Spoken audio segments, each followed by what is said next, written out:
54, 53, 54. I belonged to the club until in the late teens when I guess when he left, I think so, like 59 and 1960, somewhere there, 60th, early 60s. So we played basketball, we played tennis there, table tennis, volleyball, and that's about it as far as the sports. I was more involved with the basketball and table tennis. Mačiulis, Kostas Mačiulis there. Those are the two primary, coaches. Or Kostas was Vytas Grybas was involved with all the sports. He was basketball, he was table tennis, he was tennis. I was in Hamilton, Toronto, Cleveland, Boston, Detroit. And then there were tournaments at different cities there. So cities like Chicago, I think so, was a few times were invited. And then in Toronto, they had a couple clubs there. We came to the United States in June 15th, to Rochester. 1960. From Australia. My parents moved to Australia at the same time. My mother's side of the family moved to Rochester. And we lived there for 11 years. And then my aunt said, well, to her sister, come live here in the United States. So she sponsored our family, and we came by boat and traveled by train from San Francisco all the way across to Rochester, and got here in the summer. And I met, we basically came into the Lithuanian community right then, involved in church and Lithuanian school and Sakalas, because I found that there was a sports club here, and I was absolutely thrilled. And at that time, they started a women's basketball team, and we played on the women's basketball team, and we went to the same tournaments as the men, as the guys did. We played international rules basketball. It wasn't the 3-6 girl of the United States era, 6-girl team, and you could cross over the half court and so on. So my sister and I did a lot of swimming. We swam for Sakalas. There was a Baltic Games in 1961 that was in Canada. We went there. We went to Detroit. We swam against other swimmers of Lithuanian descent in Detroit. I also played a lot of table tennis, and I was involved in all kinds of tournaments when I was 15 when I came, so 15, 16, 16, 1961, 62, and then I went away to college, and I didn't do too much more after that. Kostas Mačiulis, I think so, was the primary coach there, because there was really nobody. Yeah, he was the main force for Sakalas. He was after Grybas left. Yeah. My life revolved around the sports, whereas other people, they revolved around choir, chorus, or scouting, but I was not really involved in any of those. I did go to a camp here and there, but I wasn't really a scout. My whole youth was involved with Sakalas and playing, you name it, I did it.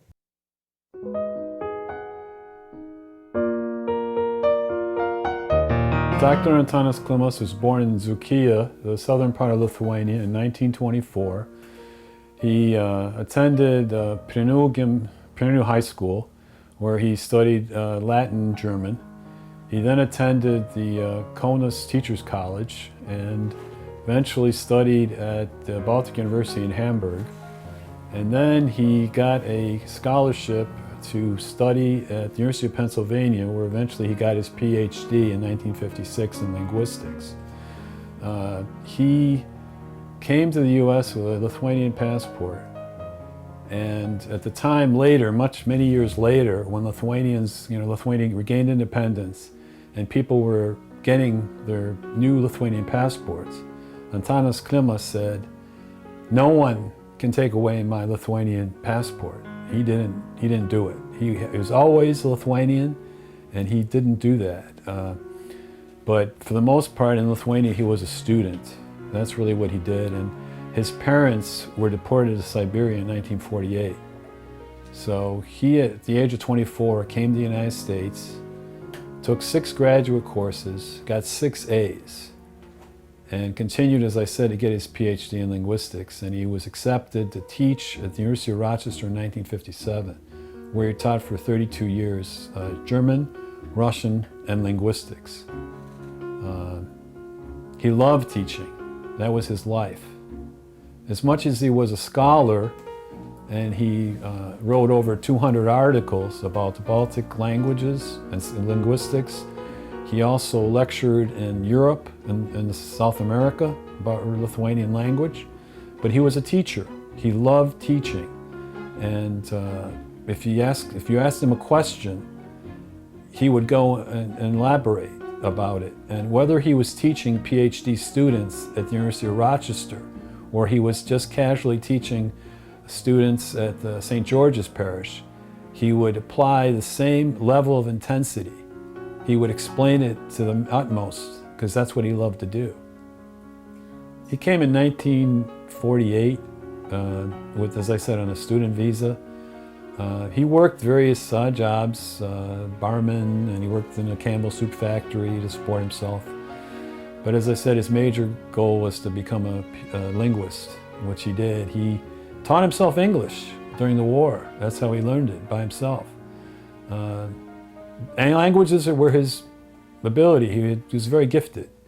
And as I said, he wrote Introduction to Modern Lithuanian, which is a textbook, has all the Lithuanian grammar in it. And many people have learned Lithuanian through that book. And there were also tapes to the book. He received thousands of letters from people asking him for help. And I remember once he had a Taiwanese fighter pilot studying Lithuanian. And as I said, he was intense with his students. He was once chosen as the best teacher at the U of R, University of Rochester. He was very involved with the Lithuanian Community Organization, the Catholic Relief Fund. Every year they'd have an independence commemoration at the hall for the February 16th, 1918 independence from Tsarist Russia. And it's interesting because Lithuania was occupied at the time by the Soviet Union, but this was a celebration against Tsarist Russia. And my father would always be the MC, the master of ceremonies. And he'd invite congressmen, possibly sometimes the mayor of Rochester, and the mayor of Rochester would eat dinner at our house. And my father would discuss the current events in Lithuania. He also helped our acting group. He would help us with Lithuanian language. The accents are very key to the Lithuanian language, and he would help us with that. He also helped write the St. George's Church Constitution. He was instrumental in doing that. And he was just all around active member of the parish for many years. He was asked by the Lithuanian Community Organization to go to South America in 1978, where he held various lectures in various countries in South America. And he always intensely talked about Lithuanian language.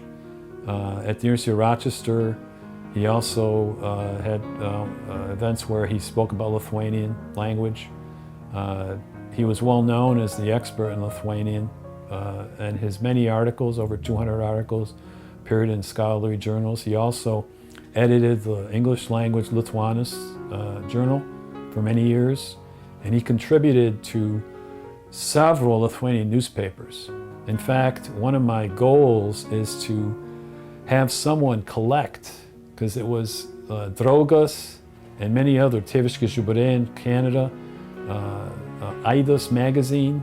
He has probably several hundred articles that could be composed into a book. But it would take time because some of these articles are probably not cataloged. They may be just in newspapers. So it would take someone time to find them all. But they're all about the Lithuanian language, and his writings were very explanatory. So it would be a great project for some student to put these all together. I would just say that he was a patriot. I remember him telling me that if Lithuania regained independence, that there would be all sorts of Lithuanians. And what he meant was actors, athletes, famous doctors. They would all come out, and he was right. This is exactly what happened. And because of the occupation, Lithuania was forgotten. The identity of Lithuania was forgotten. It was erroneously said to be a part of the Soviet Union. And in fact, my father once had a professional PhD society give him a membership. And it said in the membership that he was born in the Soviet Union. I had never seen him so angry, ever. He told this society, if you don't correct this, I am not a member. I was born in a free Lithuania. I'm a Lithuanian.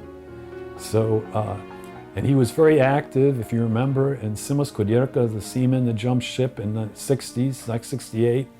And he helped Kudirka, well, he did his best to help Kudirka get freedom.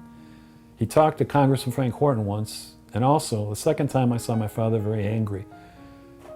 He knew Frank Horton from the time Frank Horton was on the school board in Rochester, New York. And he called Frank Horton and he said, look, we're not going to vote for you. He got angry. And Frank Horton helped him, and he helped me with my walks. But basically, my father was a patriot. He always believed Lithuania could regain independence.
We first heard about Paulius Klimas back in 1988 walking for freedom. It was a 500-mile journey from Rochester to Washington, D.C. But Klimas was determined, and after 23 days, he reached the U.S. Capitol and the White House. Although he didn't get to meet then-President Reagan, he was able to convey the plight of Lithuanian dissident Peter Gražulis to a high-level White House official. And Paulius, I understand that Gražulis subsequently was freed from his imprisonment. I went to a Lithuanian Youth Association political seminar in the end or beginning of '88. It was in February. And I was very inspired by the Lithuanian Information Center at the time, providing a speech about Gražulis, Petras Gražulis. He was the first dissident sentenced during Gorbachev's Glasnost program, which was an openness in the Soviet Union, or the occupied Lithuania, I should say. And Gražulis had been conscripted into the Soviet army, and he had served 2 years duty. He was done. And he went to an independence celebration in Latvia, and the Russians didn't like that. So they forced him back. They said, "You're going back to the army." He said, "No, I've completed my 2 years duty. I'm finished." And then he had a trial, and tear gas was sprayed in his face because he spoke out for Lithuanian independence. And I felt that someone had to help him. I just had this big connection sitting in Congress meeting room, and there's a lot of young Lithuanians there, people that had the same ideas that I did. And I thought that somehow I have to help him. And my first idea was to organize a big rally in DC, have all these cars come into DC. But then I realized that, so what? You drive a car, everybody can drive a car. That's not going to make any news. So I decided that I had to walk from Rochester to the White House. And I had learned that President Reagan was going to meet Gorbachev at the end of May. And I thought if I carried a letter to Reagan indicating that help free Gražulis get freedom, because he was the first dissident sentenced during Glasnost, that would create some publicity. But I didn't have much time to prepare. So, but as I said, I was so inspired by him and all these young Lithuanians that were there at the seminar. I just had to do something. Unfortunately, I was at the rally when Reagan left the White House, but I didn't get a chance to meet him. Ambassador Lozoraitis, who at the time was the charge d'affaires, Lithuania hadn't regained independence yet, but it was Ambassador Lozoraitis who allowed me to have an interview with WTOP Radio, the main news radio in Washington, D.C. And I explained Gražulis' case and what I was doing to WTOP. And then I had a meeting after that at the White House with a member of the National Security Council.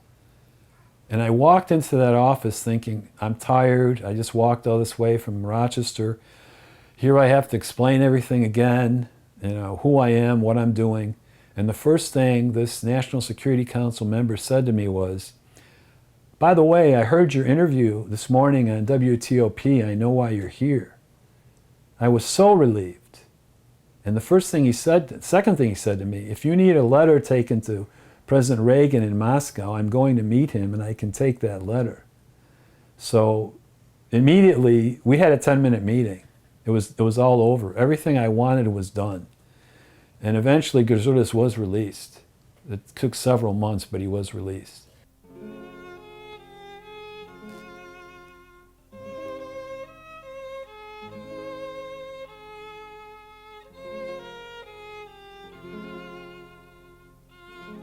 It was called the Baltic Freedom Walk. We started in Tallinn, Tallinn, Estonia. We walked through Riga, Latvia, into Vilnius, Lithuania, for Baltic independence.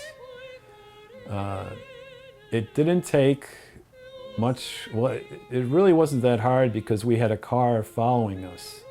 In fact, some of the walkers were surprised when I would stop and have political meetings, and they felt like we should keep going. But it wasn't a race, it was a political statement. They didn't really understand that.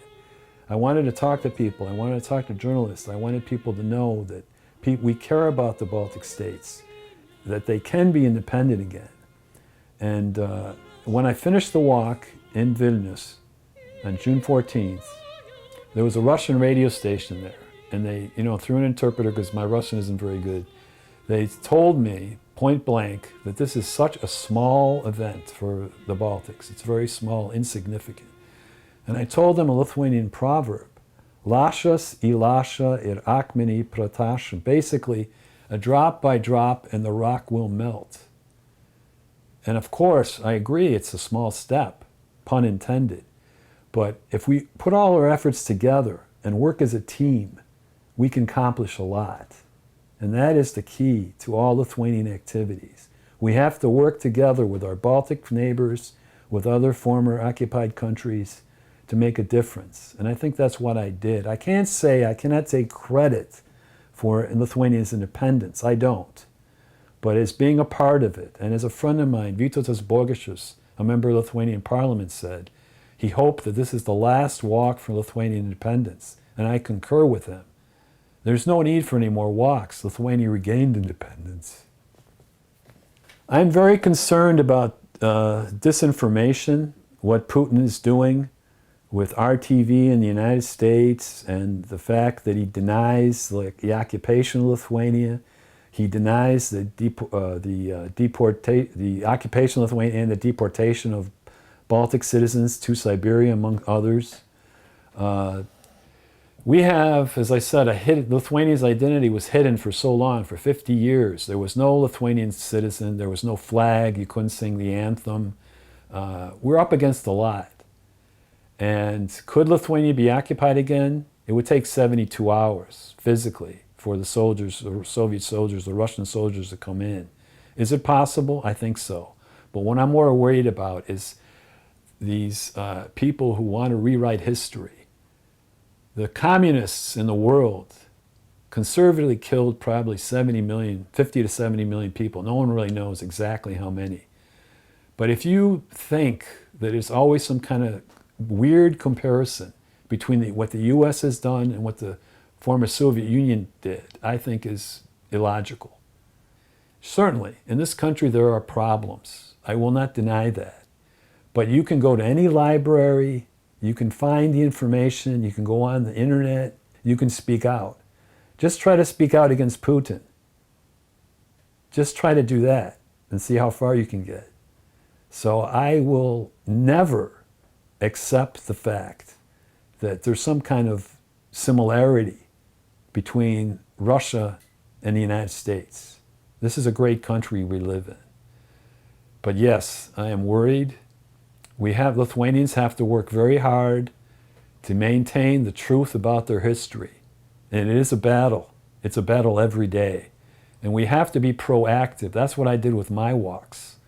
I didn't just sit back and react to what they did. I answered questions. I put in, I couldn't just come on and say, freedom for Lithuania. I walked for Gražulis, one man walking for another. But then when I got the publicity, I could do another walk for independence, and then I could say it. So we have to do our homework, and we have to stand up. In the old days, when people did something for Lithuania, I remember, why are you doing it? You're occupied. Why do we have independence commemorations? Lithuania's occupied. I was questioning at the time too, but I remember my father always saying, maybe there is a glimmer of hope. Maybe there's a chance. And all those events, all the commemorations and all the folk dancing and all the Lithuanian school, it all makes sense now. And people who say Lithuania is free, let the Lithuanian politicians do it, we don't have to do anything, I don't agree. And now what I would say is, you have to push Russia to acknowledge that there was an occupation, to acknowledge that there were deportations. And I know people will say to me, Putin will never do that. But we have to push. We have to. Because it's the truth. And you think of like South Africa. No one thought apartheid would fall. It did. We have to have the same mentality. We have to go up against these people who deny everything we stand for. And we have to fight them peacefully. And we can do it. We can do it. Look what the Lithuanians did with the singing revolution and the Estonians and Latvians.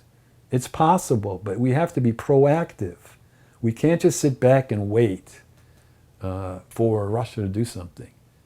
And if we stand up, stand together, and work with all the other former occupied countries, we can make a difference.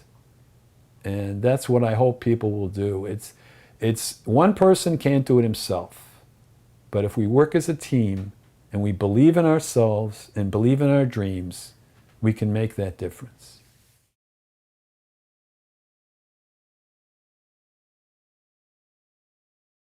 I am called as a third waver, I don't know why we say that, because, well, first was the 1940s, and then the people, then the DPs, and then we were the third waver after 1991 who came to United States. And now there's a fourth wave called so on and so forth. Somehow, yes, and I am called a third waver immigrant. And so what happens is, because people were so anxious to have such new ideas, and we were not allowed to leave the country. And when we left. A lot of people left from after 1991 because everyone wanted to express themselves, to express things that we couldn't do it at that time. So America was one of the choices that you could come, and we had that little spot choice of come here.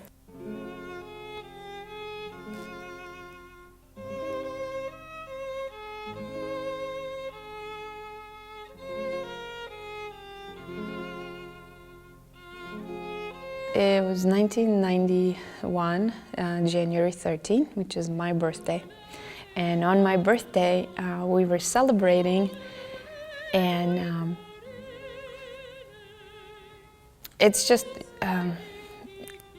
you know, I was young at the time, but it's just the feeling that when we heard on the radio, we suddenly, you know, playing outside and having a good time, ready for having a cake, and it's my birthday, you know, and I'm sitting there, and it says, the tanks are coming. What tanks? We're like, what's going on? Then suddenly it says, TV is occupied, everything is dark, and like the Vilnius's tower is occupied, and things are happening. We don't understand what's happening, we're kids, you know. And when we heard this noise, very loud noise, which was a tank, because coming right through the fields where we lived, because we are more north, so they were coming through Latvia, the northern side. And a couple days of that, then TV came back, then everything was recorded, and people sacrificed themselves for freedom. And it was just horrifying, the feel of getting through this. It was just really scary. So we've been occupied for 55 years under Russian occupation, and we did not know anything better than what it was given to us, and most of the things that I was growing up already. So I came as a senior. I'm just recalling a couple things that it was constantly that this is what you have, and there's no any other countries. You're not allowed to leave anywhere. Only Russian you will talk, and you are not allowed to learn what we are giving it to you. These were just kind of brainwashing ideas given to people by Russians. So, and I think that's the communism. I came in 1996, and I was 16. And we just came because my mother lived here already. So, and in the relationship of that, we had relatives who ran away in 1940s. That's how we came as an immigrant. And so when I came here, I came to St. George's Lithuanian community. I couldn't understand what are they doing or what was happening. Through the years, sure, college and everything I finished, it became more important when I started my own family. And then I wanted only thing to my kids to learn only Lithuanian, so I decided to join the group. The group was Rochester Lithuanian community. And I started volunteering slowly, and then became now as a Rochester Lithuanian president at this moment, to help to continue the love of Lithuania and the belief, and to have that does require a lot of time and effort to me and to all the people who helped me to continue to have that group together. I came to United States 1999. I think I complete circle of American dream. My great-parents came here at beginning of 19, and my grandma was born here in Chicago. And when she was 10 years old, they came back to Lithuania and start big, nice farm. But unfortunately, when Russians came, they took everything from us, and they never came back to US. But I think I did that American dream when I came to US, became US citizen, and I live happy here. I worked on a radio and the school and Lithuanian Community Heritage Society and Bendruomenė also. I came here on July 14th, 2010. And why did you leave Lithuania? Well, we left Lithuania for a couple of reasons. My mom's mother lives here, and we just kind of were looking for a better life because we were having some trouble in Lithuania, so my mom and I just came here. Well, when I came here, I took like an exam to see which grade I would get put in, and I got to go to the 4th grade here. So there's obviously some academic difference, but there's also a huge difference in just the way that schools are structured and everything. I didn't find it hard to adapt, but there was more adapting to do than I thought would be necessary. It took a while before I started talking to people, before I started learning how to communicate, how to use the English language in the vernacular, if that makes sense. So yeah, once that happened, it just kind of eased into normal life. I'm obviously involved with St. George's Parish, and I'm involved in most, if not all, of the events that they set up. Like I'm part of the Gervickas Lithuanian School as well. I'm a teacher's assistant, so I help out in teaching the young kids as well.